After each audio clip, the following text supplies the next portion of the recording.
असम में स्थल का सबसे बड़ा भूकंप आया था जो 15 अगस्त 1950 में आया था। इसकी जो तीव्रता थी 8.7 थी और इसे असम तिब्बत भूकंप के नाम से जानते हैं। इसका जो उद्गम केंद्र था वो मिसमी हिल्स था। इस भूकंप का मुख्य कारण था इंडियन प्लेट का यूरेशियन प्लेट से टकराव। जब ये दोनों आपस में टक्कर किए तो बहुत बड़ा विस्फोट हुआ, अनेकों प्रकार के भूस्खलन हुए, बाढ़ आए और मिट्टी में दरारें पड़ गई, अनेकों ऊंचावच का निर्माण हुआ। ये भूकंप इतनी भयंकर थी कि कई घर बर्बाद हो गए, तबाह हो गए, नदियों पर बने डैम जो बांध होते हैं वो टूट गए और लगभग इस भूकंप से सरकारी आंकड़ा के अनुसार 4800 लोग मारे गए थे। ये भूकंप जो था अनेकों पुल को तो तोड़ा ही तोड़ा, साथ में क्या किया कि घर बर्बाद कर दिया। उसके बाद से हम जानेंगे कि भूकंप क्यों आते हैं, इसके आने के क्या कारण हैं, इसकी कितनी तरंगें होती हैं, इसकी खोज किसने किया, ये सब हम जानेंगे। बस वीडियो के अंत तक आप बने रहिए। जब वायुमंडल में रेडॉन गैस की मात्रा बढ़ने लगती है तो भूकंप की संभावना अधिक हो जाती है। पृथ्वी का हिलना और कांपना ही भूकंप कहलाता है। भूकंप का अध्ययन सिस्मोलॉजी कहलाता है। भूकंप आने का अनेकों कारण है।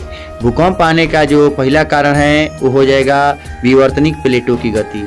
ये जो हमारी पृथ्वी प्लेटों में विभाजित है, ये प्लेटें क्या होती हैं, कभी पास जाती हैं और कभी दूर आती हैं, इसमें टकराहट होता है, ये भी एक कारण हो जाएगा। तो प्लेट विवर्तनिक गति के कारण कहाँ कहाँ भूकंप आते हैं, तो उसका पहलका बोलिएगा उत्तर भारत में। उत्तर भारत में जो सर्वाधिक भूकंप आता है वो प्लेट विवर्तनिक गति कारण ही आता है।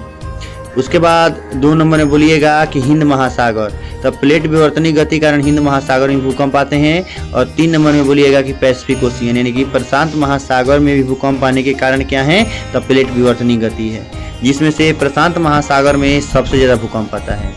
भूकंप आने के दूसरा कारण हो जाएगा कि ज्वालामुखी क्रिया। तो ज्वालामुखी क्रिया के फलस्वरूप विस्फोट होता है और विस्फोट जब होगा तो साथ में कंपन होगा और जब कंपन होगा तो उसी हम कहेंगे कि भूकंप। तीसरा कारण हो जाएगा कि बड़े बड़े बांधों का निर्माण। जब नदियों पर बड़े बड़े बांधों का निर्माण करते हैं तो अधिक मात्रा में वहाँ पे जल संग्रह होता है। अधिक मात्रा में जल संग्रह होने के कारण क्या होता है कि वो दाब डालता है धरती के अंदर, और जब दाब डालता है तो वहीं भूकंप आता है। इसका पता हमको चला 1967 ईस्वी में, जब भारत के महाराष्ट्र में कोयना डैम के आसपास भूकंप आया था। तो इसका पता लगाया गया तो पता चला कि इतनी भारी मात्रा में जल संग्रह किया गया है जिस कारण यहाँ पे भूकंप आया है। तो कोयना डैम कहाँ है, तो महाराष्ट्र में। और पता कब चला भूकंप का, तो 1967 में चला। चौथा कारण हो जाएगा मिसाइल और बम का परीक्षण। जब हम बड़े बड़े मिसाइलों और बम का परीक्षण करते हैं तो यही भूकंप का कारण है।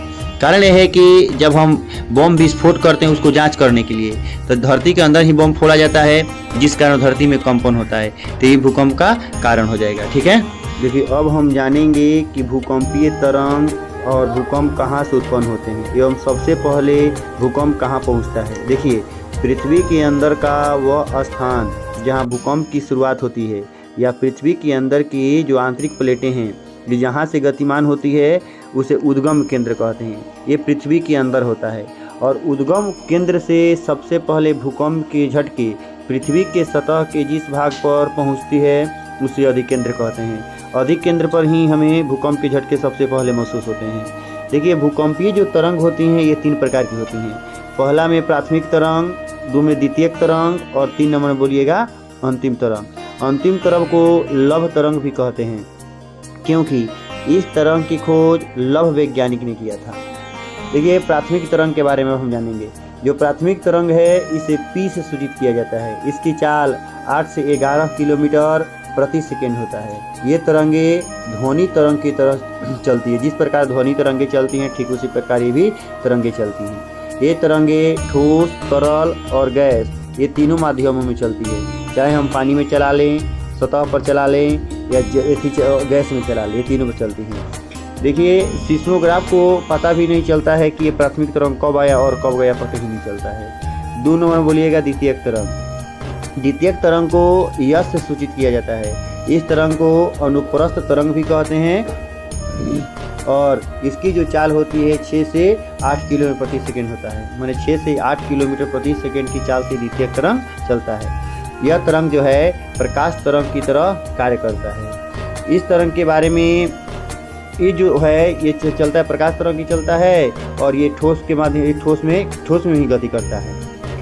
3 नंबर में हो जाएगा कि अंतिम तरंग। देखिए अंतिम तरंग को हम लोग यल से सूचित करते हैं, और इसे धारातलीय तरंग भी कहते हैं, अंतिम तरंग भी कहते हैं, या लंबित तरंग भी कहते हैं। यह ठोस, तरल और गैस ये तरंगे तीनों माध्यम में चलती हैं। अंतिम तरंग जो है ठोस, तरल, गैस तीनों माध्यमों में चलती है अंतिम तरंग। और सबसे जो विनाशकारी तरंग है वो अंतिम तरंग ही है। अंतिम तरंग के जो झटके होते हैं बारंबार आते रहते हैं, एक झटका के बाद दूसरा आएगा, दूसरा के बाद तीसरा।